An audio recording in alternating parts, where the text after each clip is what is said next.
Welcome back to the channel. Got a call this morning. We got some calves out under rye grass. Rye grass looking good, but we've got to figure out where they're getting out and patch it up so we can get back to the field.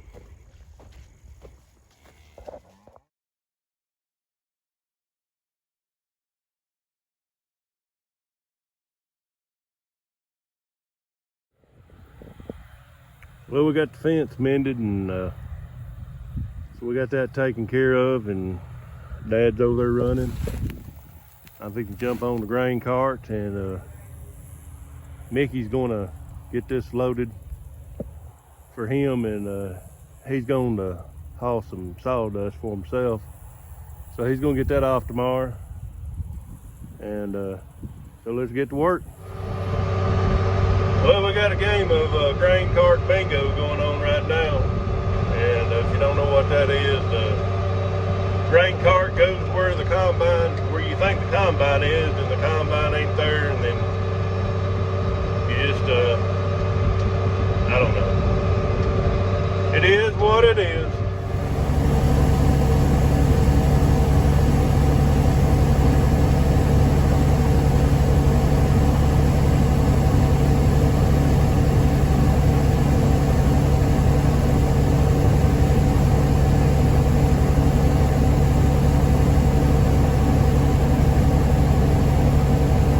I just want to say right now, I picked up some new subscribers last couple of days, and some new commenters. I just want to say I appreciate all of you.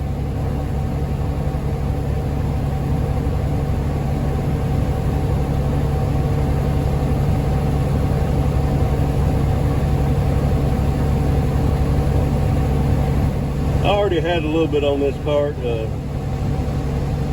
I didn't quite get it all, the last part on Mickey, so we'll be ready to dump here in a minute. Well, I had to get off and help him. That thing's got all the bells and whistles, and that alarm going off, and we decided it was the grain auger. It's not going all the way back in its cradle. It's got some adjustment to do, but it's showing that it's out, and it's got a beep, so I think that was all that was wrong.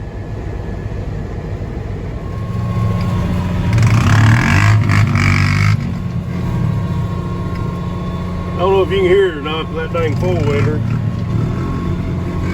is louder than this tractor.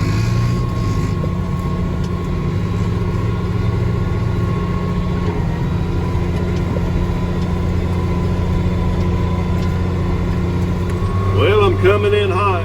I thought he could make it back around to me. We put CBs on everything 3 years ago so we can communicate. Well, this new combine don't have a CB. It's got a two-way radio, so I guess a rainy day we'll put a CB in it, hang another American flag. Sorry about the bumpy ride.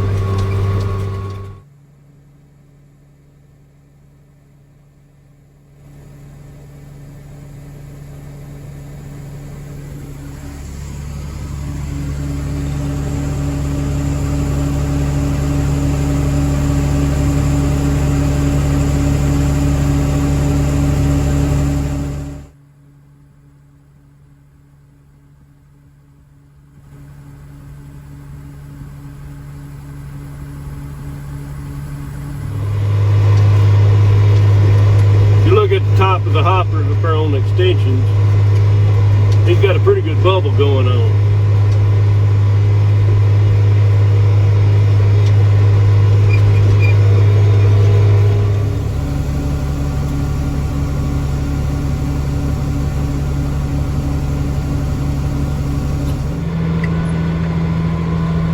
I'm going to explain something about row cropping.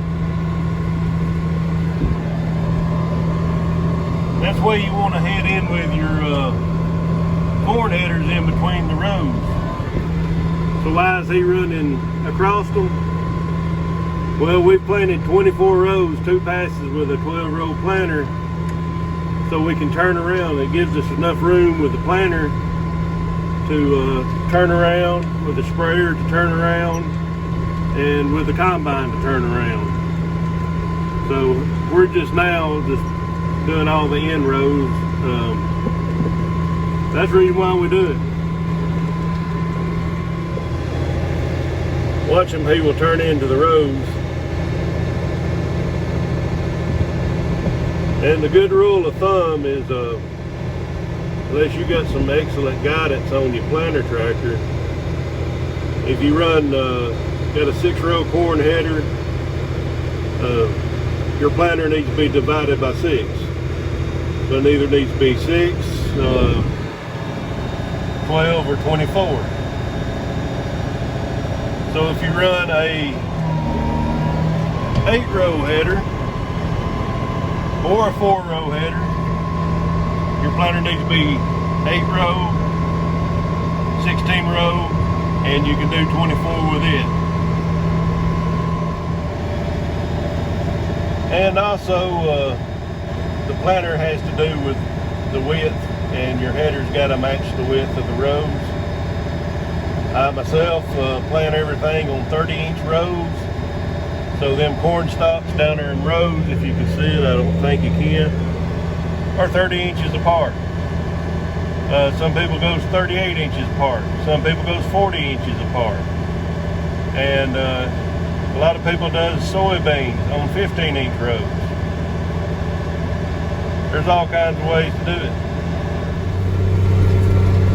Well, we had a minor breakdown for about an hour and a half a few minutes ago.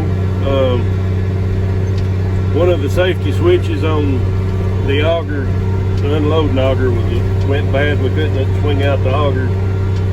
So we had one here. It just took us a little time to get it changed out.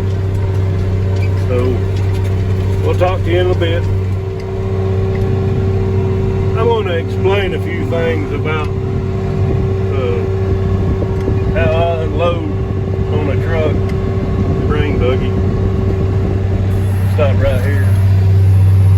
The first cart load I put over the front axles. So this cart load, I'm going to the rear.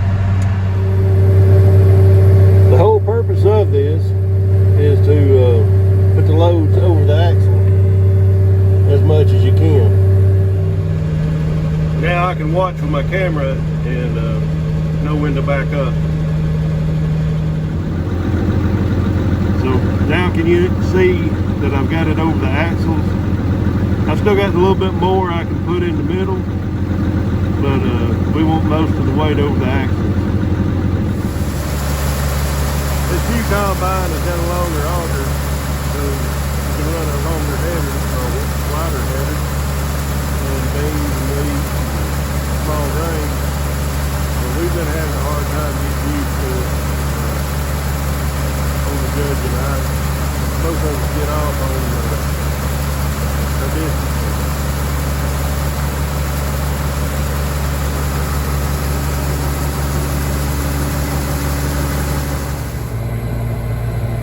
So that's how the truck ought to look. Might have about got a little bit more on the front, but we were a little overweight on the one we sent out this morning, so that should do it. Well, this is the end of this video, end of this day. We got this field finished, so I'm calling it a day. Buster, he's gonna call it a day. He's camera shy. So thanks for watching, and if you liked the video, give it a thumbs up, leave a comment. Always getting new people commenting, I like it. And I'll try to answer every one of them back. So till the next time, see you later.